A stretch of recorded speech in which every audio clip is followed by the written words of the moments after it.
Good morning. Well, the Canadian Parliament is likely to meet after about a fortnight. But they say the coming events cast their shadow before. And we can see that we are going to expect a major scrap. And this fight, shall be on the proposed tax reform or the new taxation or the new plan.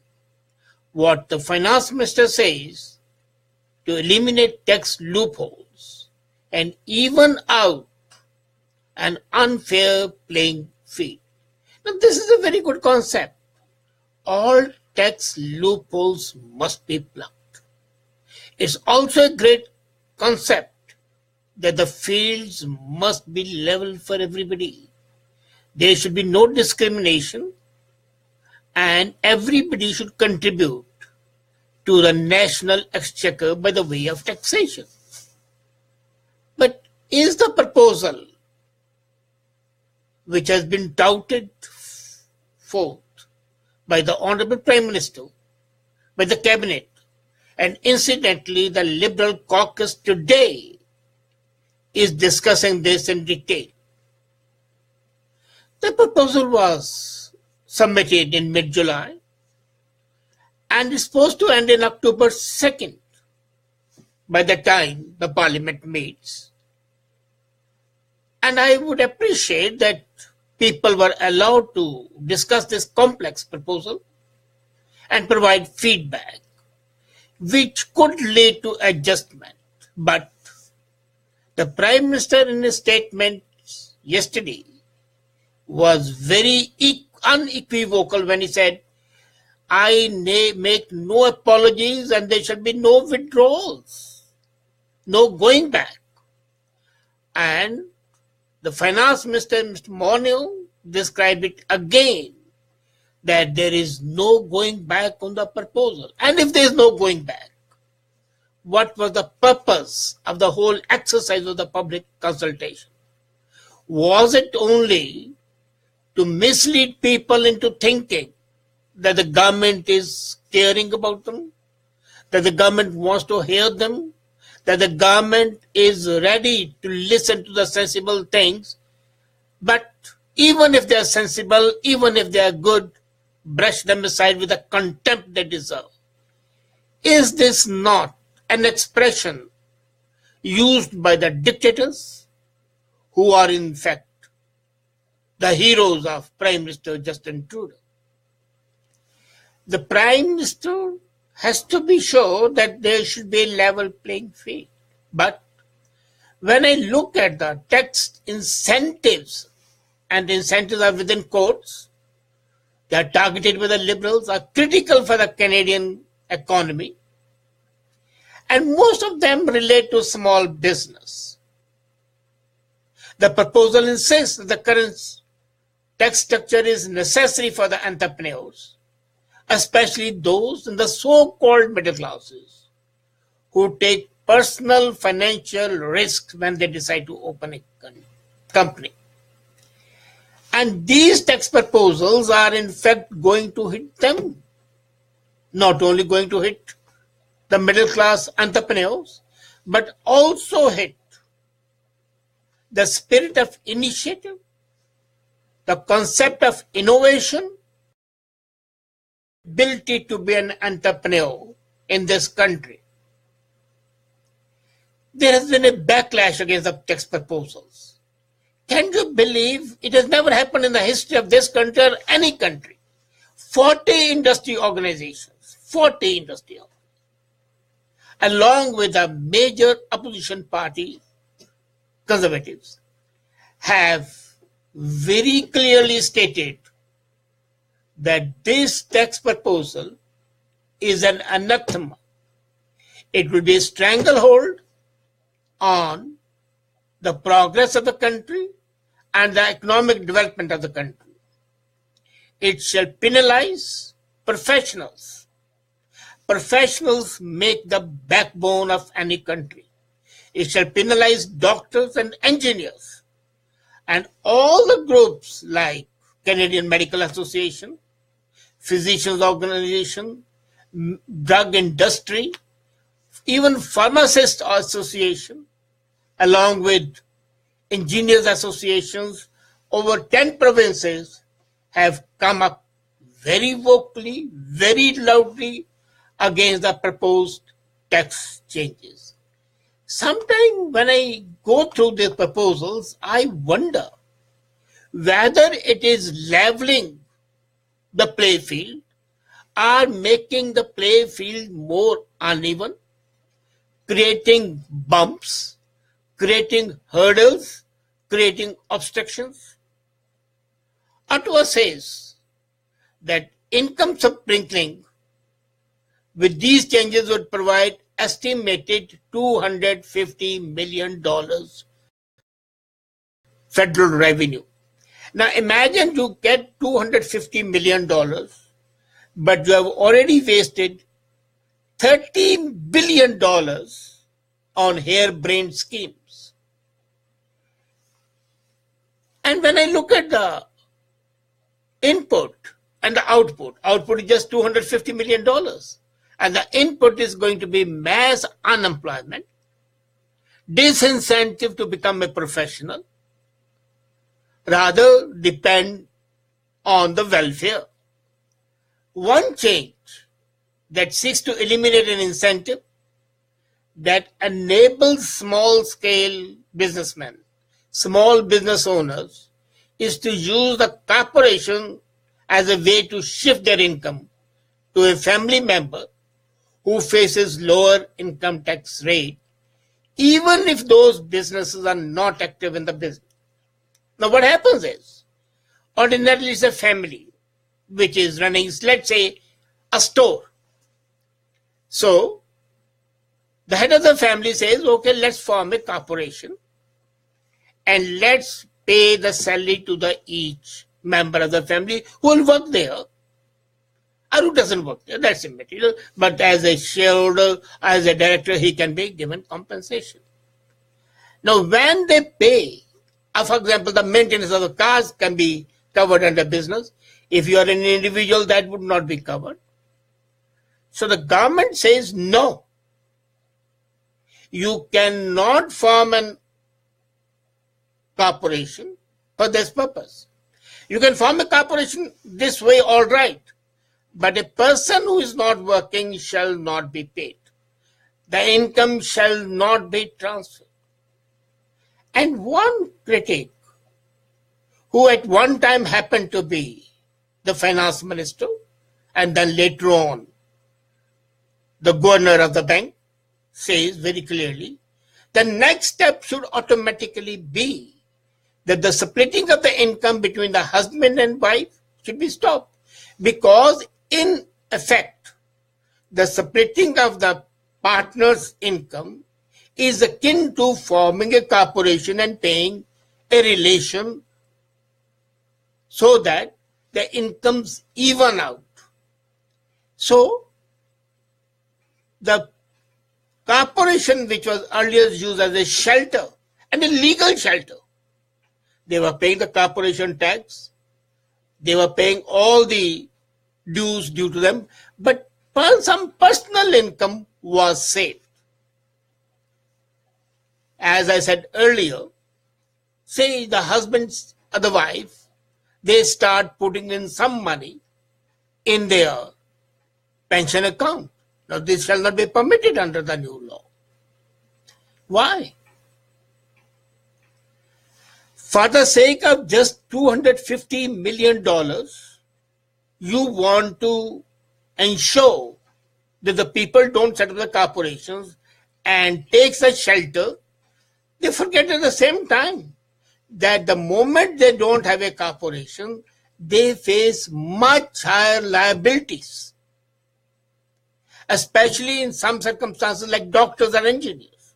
For example, if they have a corporation, they are protected by the insurance, which can protect them from charges like malpractice for the doctors or unprofessional advice for the sake of engineers. But here, If they have a corporation, they will be protected. If they don't have a corporation, they would be individuals, and the individuals are difficult to pay. Now, people would lose an incentive to make a corporation if they cannot use it to protect or give something to their dear and near ones. Another major change, recommended one of course, would limit the use of corporations to make passive investments in stocks and real estate. Now what happens is, you are a truck driver, or you are a doctor, or whatever. You get huge income. So you say, okay, let me make passive investment in real estate. The appreciation in the real estate would compensate you when you need to do it. But now they say, if you make a passive investment inside a corporation, or it will be taxed the same rate.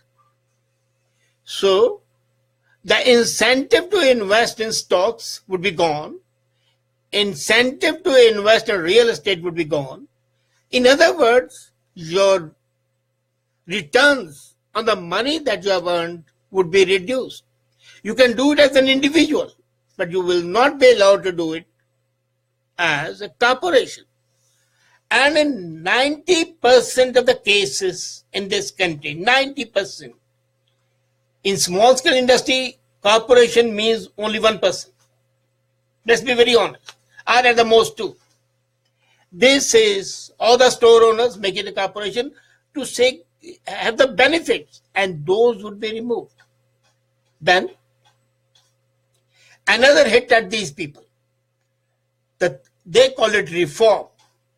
It would limit the ability to convert a corporation's regular income into a capital gain that are typically taxed at a lower rate. Now you have a lot of income. All of a sudden you have got. Say you are in real estate, you get a lot of income, you get more business that year. So you use it as a capital gain. The percentage of the tax on the capital gain is much lower than it would be regular income. And that might not be regular income all the year round. Next time you might have to explain to CRA how this income was more in this year and less in this year, because normally it's assumed that every year your income goes up, it doesn't come down. Now, doctors are saying that their whole business, malpractices, insurances, investment in capital equipment, they are covered now. They will not be able to do that benefit.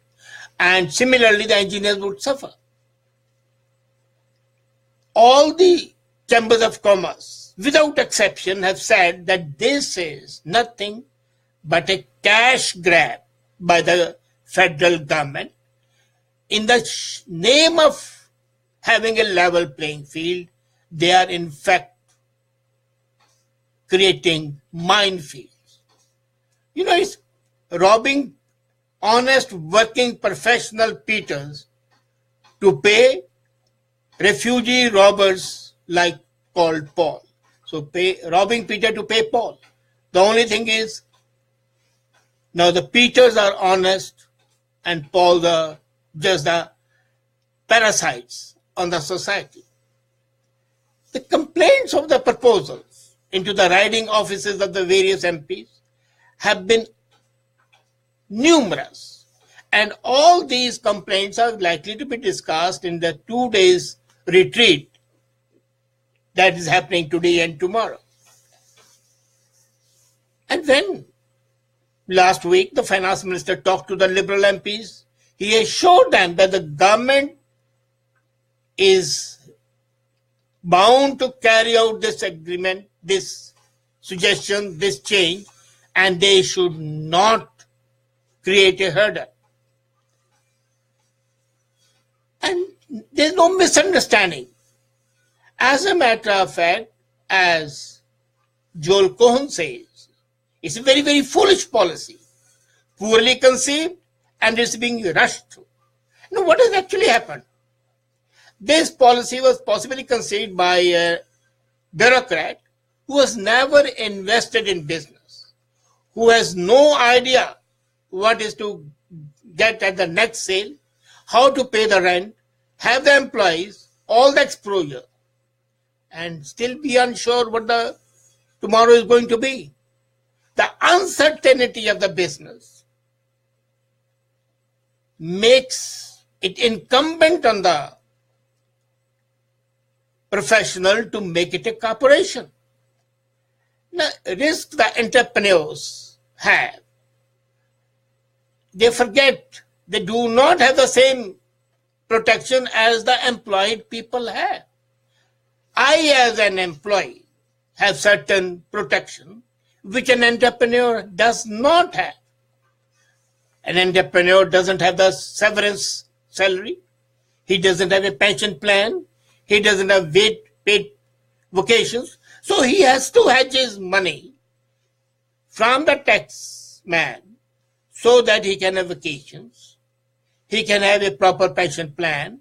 He can have a severance. Suppose the business falls, so he should have something to tide over. And as I said earlier, small businesses are family businesses, family activities. So this is a family risk. And if the family risk is there, why should the risk taker, members of the family, not be compensated? As a matter of fact, this tax deferred passive investment portfolio, which is being aimed at and targeted by the federal government, provides the business owners with a retirement saving vehicle. And by these changes, government is taking away that retirement vehicle from these people.